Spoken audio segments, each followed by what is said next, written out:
Sharon McRae, welcome to the Health Coaches Podcast. Thank you, Howard. It's a pleasure to be here.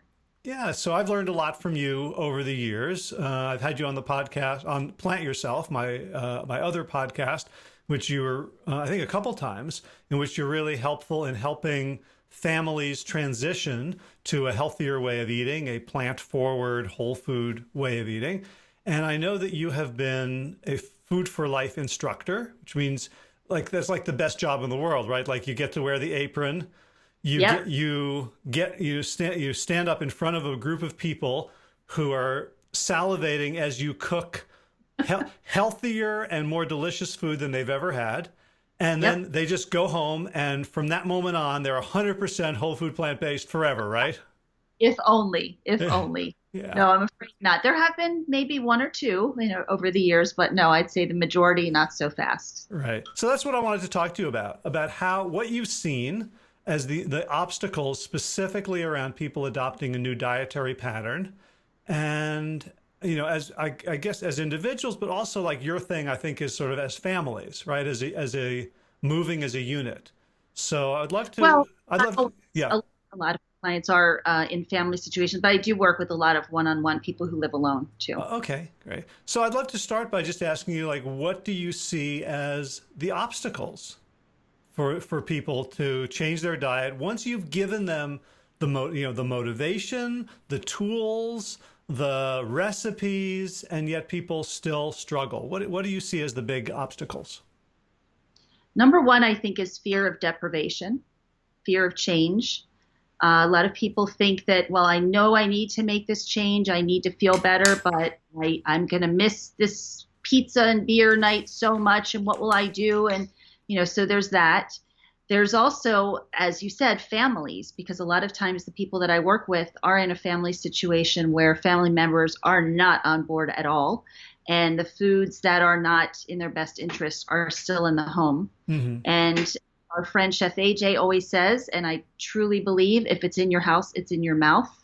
And even if you're able to resist it in the moment, you will eventually go out somewhere and get access to that food and give in. So that's a big issue, is the environment. Cultural situations, religious situations. I mean, food is in everything. Food is ubiquitous. It's part of every aspect of life. And so to imagine someone sitting at a Thanksgiving table for the first time and not having turkey with everyone, or Easter ham, or whatever the celebration is where food is a part of it, and they're suddenly not eating that food anymore, that's a big issue.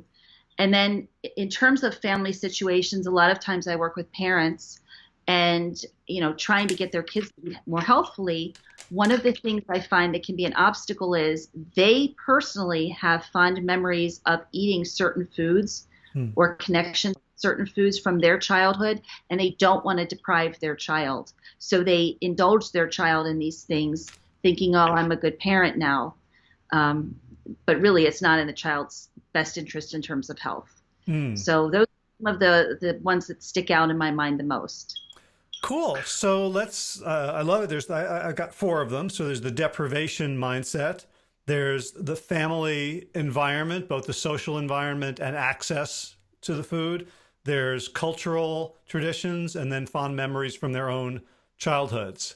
Yeah, the last one is funny because, I have very fond memories of girlfriends that I would not want to go out with again. But it doesn't mean I have to trash them or hate them.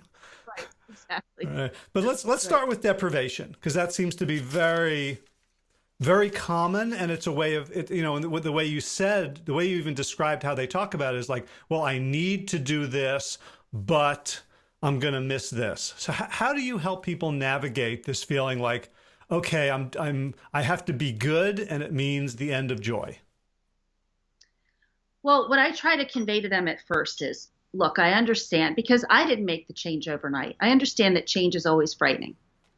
But what you need to understand is that this way of eating does not mean deprivation. It actually means the opposite of deprivation. So I enjoy my food now more than I ever did before. I don't know about you.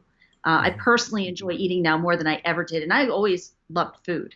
Mm-hmm. But the food that I eat now is just so varied. You know, I'm eating all these different, we love in our home, we love Indian food and Mexican food, and there's Thai, and there's all these different ethnic type dishes, all these different spices. I mean, if you go into the grocery store and you walk down the bulk food aisle, look at how many different spices there are, how many different legumes there are, how many different grains there are. Whereas if you walk into the meat department, how many different types of meat are there? It's Right. all All right, being butchered in. but I'm imagining when you do a cooking class that you give people that message, right? That you show them all these, and yet they still have a deprivation mindset, which is not rational, right? So we can't argue about it rationally because they know, right? So what are some Right. what are So like that yeah, go ahead. that's where the that's where the cooking classes are wonderful because they actually get to see me prepare it and then they get to taste it. And you know, the dishes that PCRM provides the recipes for in the Food for Life curriculum are wonderful. And so they get to taste all these wonderful flavors and see these different types of foods that they can prepare easily. So they get to taste it. The other thing I do in my community, it's a thing of the past right now, which is very sad, but I run a meetup group called the Columbia, Maryland Forks Over Knives Meetup Group. We have almost 2,000 members. We would meet monthly for potlucks. And so at the potlucks, everyone is encouraged, of course, to bring a plant-based dish. Hmm. And so people would get exposed to, oh my gosh, this food is amazing. You know, you see this wide variety of foods. And the other thing I would do is hold meetups at local restaurants.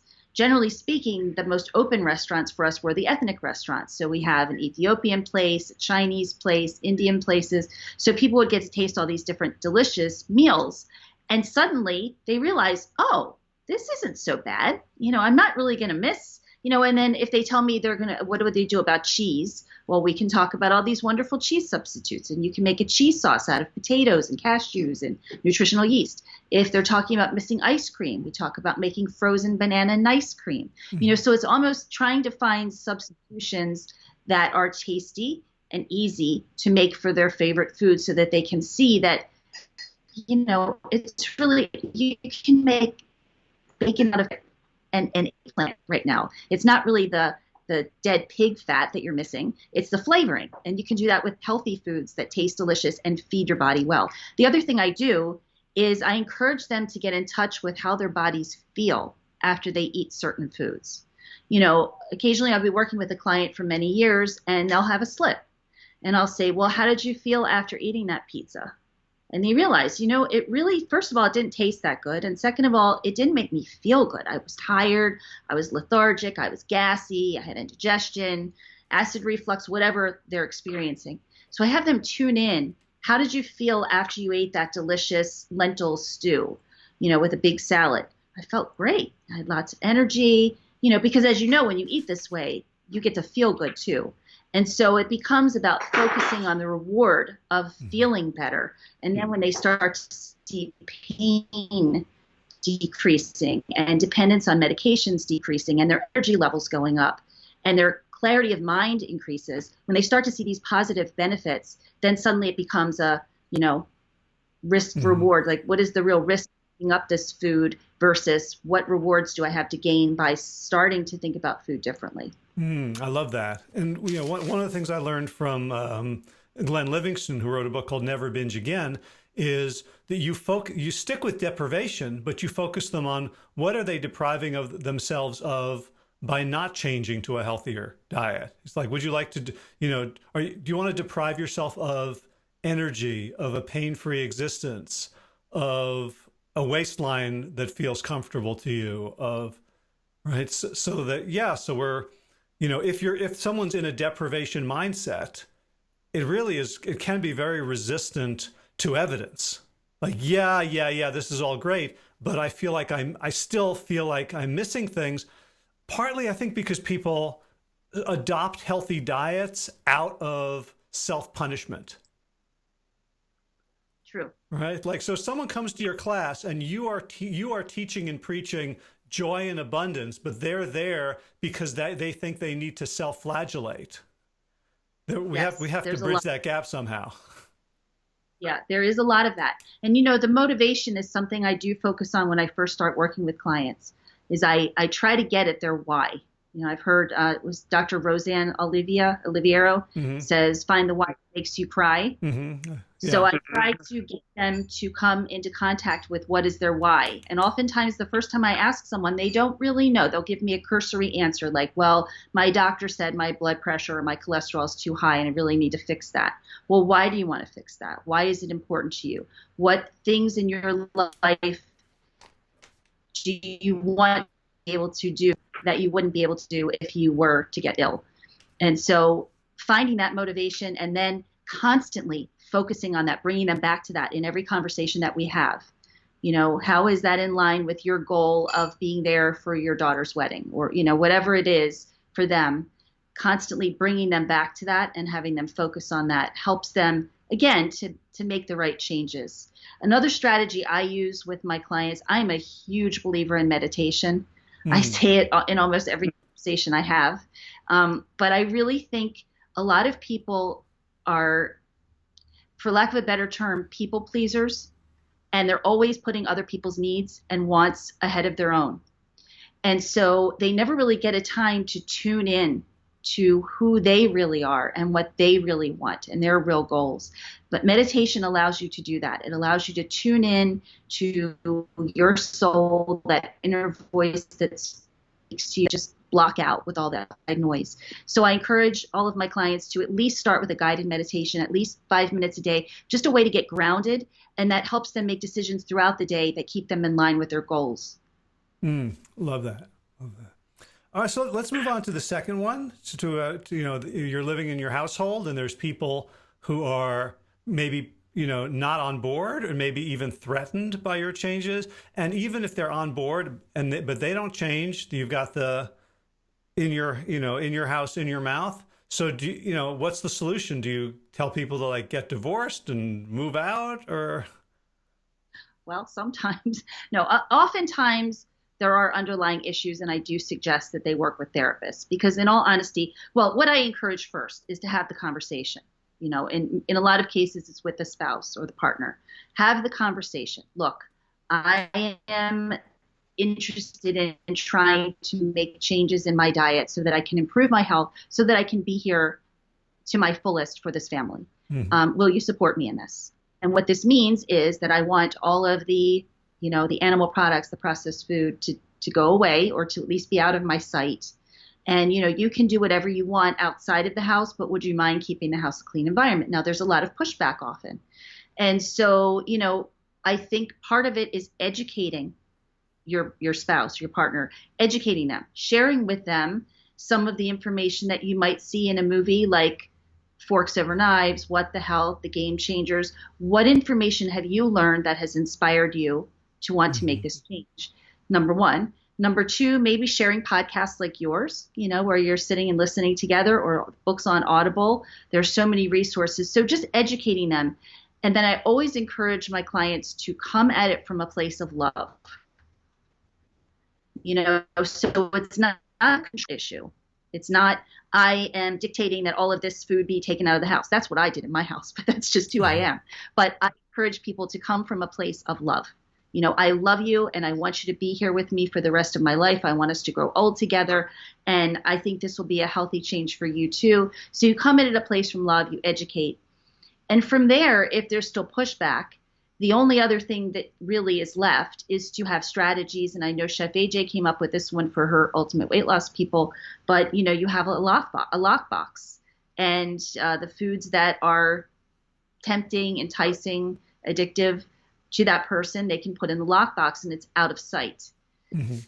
I will say that my clients who do the best are obviously the ones in which they have a supportive household, right? So the house is clean.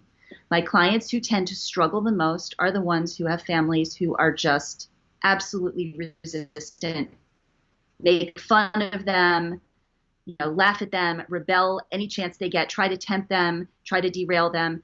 They struggle a lot. And I wish I knew the answer. I have talked to Dr. Doug Lyle about this. I do not know what the answer is. If you have it, I'd love to hear it. Mhm. But I really don't know what the answer is because I truly believe as long as you have that kind of tension in the house and that food constantly, well, fake food, constantly in your presence, it's almost impossible to make that change 100%. So at that point, maybe what the person needs to do is step back and say, what can I do in this environment? Maybe when I'm out of the house, I can eat as clean as I want. I can try to cook for myself, but I have to be realistic about what I can do in the house. Right. So I wrote down, I guess, 5 different strategies. So I can respond to them. I love the first thing you said, which was, let's deal with the underlying issues, right? So that it's almost never about the thing that it's about, right? Exactly. The conversation, the fight that I have with my wife about, cleaning the garage is not about the garage. It's about how we communicate and the assumptions we bring. And so if there is that kind of environment in which I can't talk about it, right? First of all, that's an assumption. Second of all, if you can't talk about this, I guarantee there's 30 other things that you can't talk about. Hey, Dave. Who is it? What was it? It's Howard Jacobson. Oh, hey, Howard. Sorry. Hey, good to see you. I turned my glasses on. I didn't recognize You can edit you. that out. Oh, why? This is real life. This is real life. I told you I have a small home. This is, it is, Skype in the time of Corona. This is like, Right. he's wearing clothes, it could have been worse. Jimmy Fallon has his little kids running across the screen for the Tonight Show broadcast. So I don't have to. Right. So for a lot of people, like, this is, you talk about people being people pleasers, right? We are all addicted to approval. Absolutely. Like, that's our programming. And so even if you don't change your diet, if you break your addiction to needing everybody else to like you, and I'm speaking about myself as much as anyone else, like, this is an opportunity, it's an opening to a whole different relationship. Because very often, in a family system, everyone is holding back. And if one person does something brave and vulnerable and speaks a truth, and speaks not in terms of, I'm going to criticize you or complain or teach you and be superior, but I'm coming to you from a place of, as you said, love and vulnerability, to just be willing to have the conversation, even though it's scary. I think that's actually more important for our overall health than what we're eating. Totally. And, I recently discovered, I don't know if you know her, Tara Brach. Yeah. Do you know who she is? I love her work. Yes, she's got a wonderful podcast, and her whole discussion is about self-compassion, right? Mm-hmm. Right. So she an acronym called RAIN, which is recognize whatever it is you're feeling, acknowledge it, allow it to be there. It's the I. Investigate. Where do you feel it in your body? Put your hand on that place, and then N is nurture it. And I think self-compassion is something a lot of people struggle with. They really, really struggle. They don't like themselves. Maybe it has to do with their childhood. Maybe it has to do with what they've heard in their head all their lives. I don't know. But a lot of people struggle with self-compassion. And so they're very, very hard on themselves. And they don't believe they're worthy of, whatever it is that life holds for them if they begin to make changes and get healthier. So that's a big struggle too for people. And I try to turn my clients, now that I found Tara, onto her, to listen to her and just learn that technique and that self-love. Because like you said, we are all addicted to approval. And, I'll be very honest and transparent here. I've struggled with the time of the COVID shutdown, because everything I have done in my work, except for my online coaching, has been in person, right? So I've done all these online or in-person cooking classes and in-person meetups and in-person conferences that I co-hosted. And suddenly I can't do that anymore. And so I'm looking at all these other people throwing their hat in the ring with their cooking classes and their programs. And I've been kind of overwhelmed by it.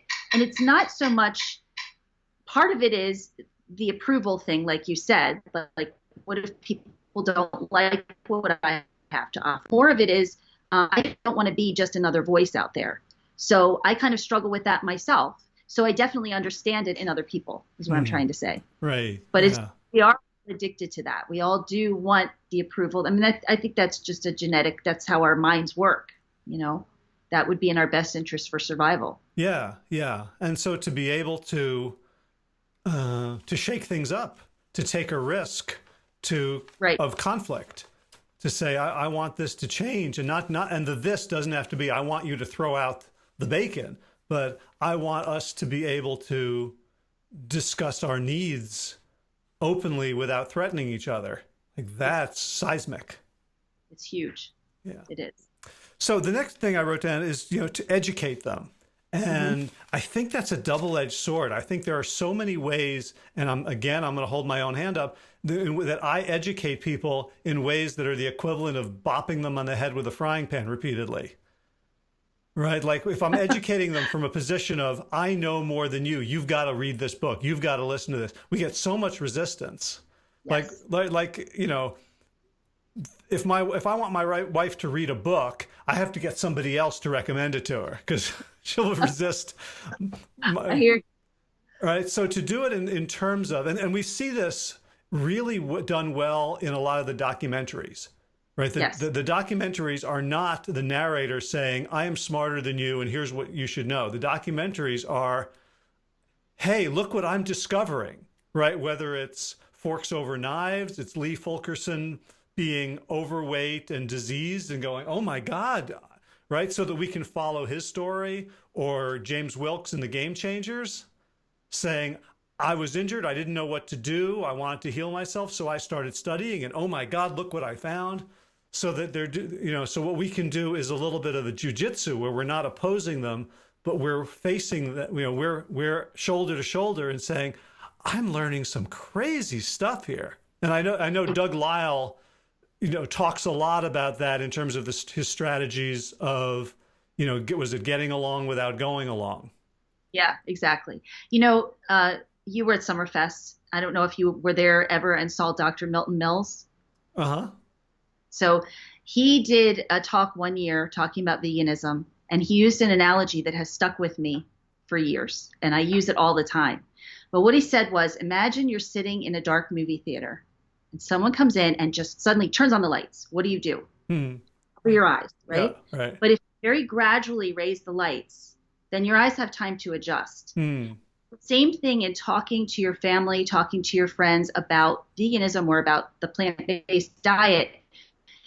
Very gradually, you say, like you said, hey, you believe the stuff I'm hearing. I just watched this movie last night. It was absolutely mind-numbing. You want to watch it with me? But it's a very gradual thing. A lot of times people feel when you start to talk to them, like you said, they just completely shut down. But they also feel like there's a moral superiority issue. Like, I'm doing this thing and I'm better than you because I'm doing it and I know it's the right thing. So you really have to be careful. And that's what he talks about in Dr. Lisle about getting along without going along. You can't come at it from that perspective. You just say, hey, I learned this and I'm trying it and I feel really good. It's like been amazing for me. And you don't necessarily put pressure. Now, I have to say that I'm an exception in this situation. I happen to be a warrior for health, and my husband knew that when he married me, and my kids knew that from birth.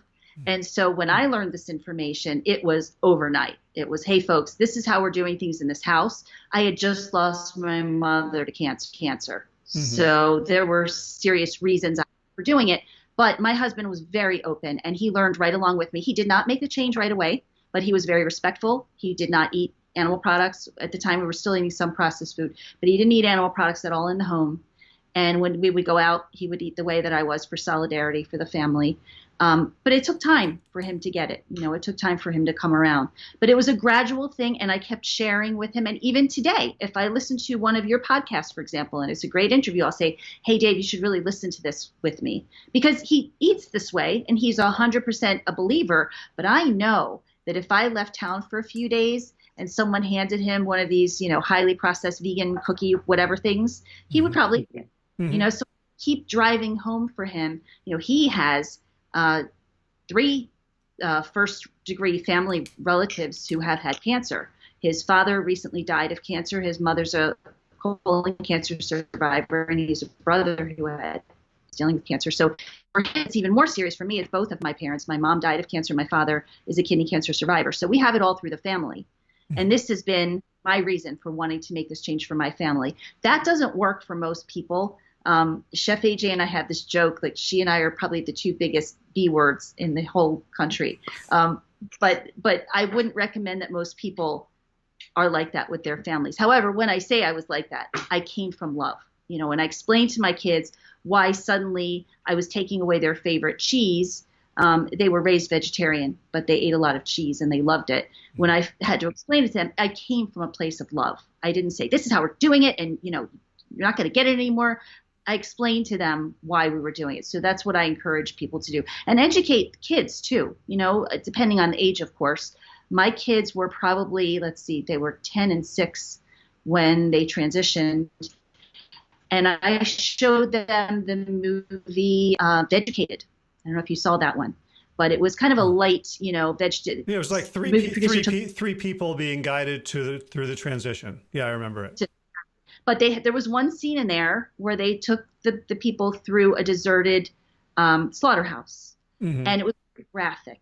And I knew that, my kids were young teens at the time, and I knew it was going to be harsh for them. And I let them be exposed to it because I wanted them to come at this not only from the health standpoint, because that doesn't necessarily mean much to younger people, but to see the animal cruelty, and the morality issue that was involved. I wanted them to get it on every angle. So educate not just from one perspective, but also from all perspectives, because it really it's environmental. It has so many different facets. Yeah. Well, I remember the phone call from the neighbor in tears that my daughter, who was, I want to say 9 at the time, asked her friend why her mother didn't love her, that she wanted to give her cancer by giving her milk. So there's collateral damage to the strategy. Absolutely. The other thing I wanted to talk about is the lockbox. Because I think I do have a different perspective than Chef AJ on that. And I don't believe if it's in your house, it's in your mouth, unless if you believe it, then it's true. I think you can create a mental lockbox. And like one of the things we don't want to do is, there's a saying, you can either carpet the world or wear shoes. And so we don't want to, like, people come in and again, they think it's going to be all about deprivation. They also think, I can never go to the break room at work. I can never hang out at the bar, watch the game because there's going to be beer and wings and donuts in the break room. And so one of the things that I teach people is essentially it's a cognitive behavioral technique of exposure therapy, right? So that you build... You create a rule such that you identify things as not food, right? You probably have like rubbing alcohol, 70% isopropyl alcohol in your house, but just because it's in your house doesn't mean it's in your mouth. Exactly. Right? So you can attribute, you can say, this stuff is not for humans, or it's not for this human. Right. Well, one of the things I teach my clients is always, always, always, always read the ingredients. If you want to pick up that Oreo cookie and put it in your mouth, you can do that, but I want you to read the package first. I want you to read the ingredients first. And a lot of times once they start doing that, they realize, like you said, this really isn't food. And I'll say to them, to me, that's art. When I see a display in a bakery, for example, to me, that's art. It's pretty to look at, but I wouldn't put it into my body. It's just, right. But there are people I think that Chef AJ works with, and I have worked with a few that are truly addicted, that once they see it, they have to have it, and they really, really do struggle, and my heart goes out to them. And I am not a psychologist, and I do encourage them to work with psychologists, but I try to educate them around, okay, if you do it, if you indulge in it, do it, pay attention to how you feel when you're doing it. Tune in, like Dr. Judd Brewer talks about this a lot, and I think he's wonderful too. Tune in, what's going on? How does that feel while I'm eating it? Does it really taste good? And a lot of times they realize they may have had a taste for it before, but once they start eating more healthfully, they don't really have the same taste for it. So, and then how do you feel after you ate it? Well, in addition to perhaps feeling sick, there's also guilt affiliated with it. So sometimes tuning in when they are indulging in those foods helps them to make a better choice next time. But there are definitely people who struggle, and they'll see the food and it's their trigger food, whatever it is. I mean, I personally can't relate to this. I've never had a food addiction. My mother did when I was growing up, and so I watched her struggle all of her life. She was a yo-yo dieter, but I never had that. And so it's really hard for me. There's nothing in my house that's not food. There's nothing. I mean, there are richer foods in my house. Like my son makes his own nut butter, and I look at that and I go, wow, some of the things he eats. I mean, he's 17 years old. He's the beanpole and he can eat whatever he wants. Sometimes I just sit there and stare at him. He's eating like 2 pieces of bread with Japanese sweet potato, avocado, nut butter, like just these really rich indulgences. And I look at that as a menopausal woman. I've never had a weight problem, but I also know if I started eating that highly caloric food, I probably would start to gain weight, and it's not in my best interest. So it's not that it's not food and it doesn't appeal to me. It's that, well, I like eating my Japanese sweet potatoes in my salad, So I can do that. I've tried to work with clients around that, but some of my clients, and I will say, when I think about this, it's usually the women, in all honesty. Mm-hmm. The men have to be an easier time saying, no, like what you said. But I think a lot of times these women, they're so tuned into the people pleasing aspect. If everyone's eating the pizza or whatever it is, they want to do it too, just because the pressure's on them. So I don't know. I mean, I see your point. I think it's very valid. I think it really depends on who the person is and what their own limitations are. Yeah, I think that's true of coaching across the board, is that the ultimate, measure of whether something's working is whether it's working. Right. Exactly. As opposed to, well, this is my theoretical construct. Right. So I will say, I think that a lot of things that we think of as addictions are, again, opportunities for a very deep healing. And my teacher in this area is someone I haven't met yet, Dr. Gabor Mate, who talks. Oh, he's amazing. He was on. If you listen to Rich Roll, he was on a Rich Roll podcast. His last name is spelled Mate, like checkmate. I will look. He talks about addiction as a neural adaptation of the brain to adverse childhood experiences, to trauma, to lack of love, to the same sort of, like all of us have adverse childhood experiences because we aren't growing up in a hunter-gatherer tribe, right? Because like living in this society with 2 stressed parents, and when we were growing up, it was probably like, mom was at home, but now everyone's working. That the addiction is a maladaptation to an actual need. And so when when we have these addictions and I'm not saying that they're not neurologically based, because everything in the brain is neurologically based, but it's not necessarily that you have a gene for addiction. Right. In the same way that we don't have a gene for heart disease so much as a family cookbook for heart disease, which makes it look hereditary. Yes, totally. So we're after I think 33 minutes. Just quickly, what do you do about the culture? The culture can be difficult to navigate too. I mean, I'm Jewish, and I think you're Jewish, yes? Mm-hmm. And so, a lot of the Jewish holidays are around foods that are not so healthy. So in our house, we have just said Passover means something different to us, and we eat different foods than everyone else eats. So when you're with extended family, that can be a little trickier. But again, it comes down to what is your commitment level? What is your comfort level? For some people, they can indulge on those special holidays or special occasions and then go right back to what they were doing before. Will that hurt them? Probably not. In most cases, it depends on their situation, of course. But for a lot of people, they can't. And so, I start talking to them about those situations, like the holidays, for example, well in advance, and we come up with strategies. I always encourage people, if you're inviting people to your home, make sure that you have healthy offerings that you can eat and share with everyone. And if you're going to someone else's home, talk to them in advance, explain, I don't eat meat, I don't eat dairy. And is it okay if I bring a casserole for everyone to enjoy? So there are ways of navigating it, and it doesn't have to be about insulting people, but just explaining and doing it while, going along. Hey, I'm trying this new diet. It's working really well for me. I'd like to stick to it. I hope it's not a problem for you. It's probably not going to work, but we'll see. That sort of strategy seems to help too. Great. And of course, there are religions and cultures where every Sunday is Yeah. a holiday.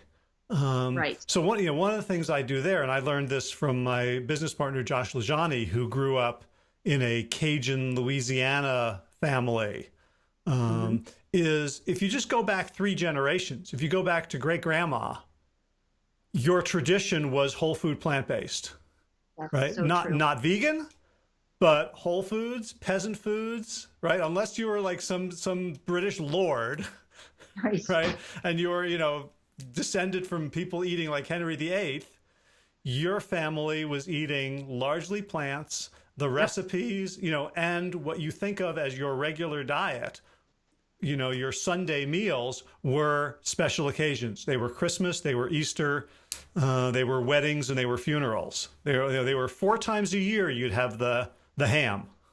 Exactly. Right. So So instead of like having them fight against their tradition, having them drill down into what their tradition really was before it was distorted by a capitalist food system. I love that. That's so true. I mean, honestly, when you look at the native diet of so many different cultures around the world, it really is clean, whole, healthy foods. And we've gotten so far away from that. I've been saying, I'm hearing, and I don't know if you are, and I have a lot of physician friends who are telling me that people in this COVID lockdown era have been losing weight. And one of the reasons they're losing weight is they're not eating so much restaurant food. They're cooking at home. They're cooking at home. And even if they cook at home and they're cooking a little more rich than, they're still losing weight. I think in our country, in our culture, we tend to view food, in particular eating out, as recreation. It's not so much about nourishment or, it's just always recreation. And so coming back around to what you were saying, when it is a cultural celebration or a religious celebration, coming back to what food used to be. Right. Well, there's comforting. no, I don't care how much you want to make your food delicious. There's no way you're going to use as much butter as a restaurant will.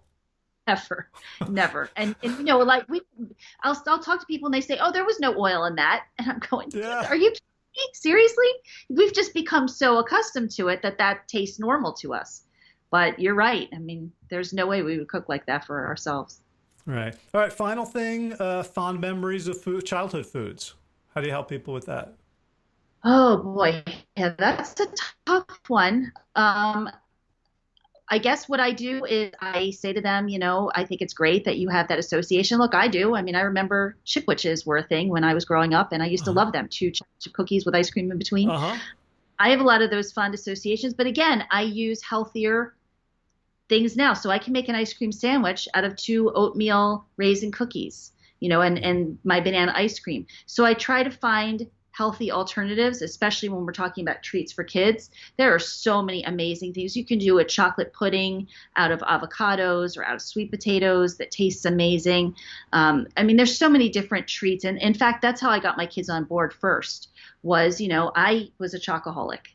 And so I wanted to get my kids on board that this was a healthy way of eating that wasn't necessarily would make them feel deprived. So I started off buying Chef AJ's book on processed and making the truffles, the raw brownies. And that was the first thing I gave them. And of course they loved it. It was delicious. Cocoa powder, walnuts. I mean, what's not to love about that? So just giving people healthier alternatives, showing them that you can still have these really rich, indulgent foods. Dr. Furman's got some great recipes for really healthy, indulgent treats. So showing people that it doesn't necessarily have to mean deprivation, that you can still have fond memories just built around healthier foods. Awesome. I think that's a wrap. Tell us before you go how people can find you. You have an online presence that I do. So I have a website is eatwell-staywell.com. I'm gonna repeat that because you're cutting out a little bit on Skype. So it's eatwell-staywell.com. Right. And then I have a Facebook page of the same name. And I am Healthy Veg Coach on Instagram and Twitter. All right. So, and you have on your website, you have recipes and tips and things? Yeah, I'm not a recipe developer, but I do have recipes. I have resources. I have some of my favorite things like cookbooks and websites and movies and those sorts of things, cooking equipment. So yeah, I mean, Great. there's some resources there. Great. All right. Well, thank you so much, Sharon. I really got a lot out of our conversation, and it was great to have an excuse to talk face to face again. Absolutely, Howard. Always a pleasure talking with you, and thank you for the opportunity. All right. Be well. You too. Take care. Bye.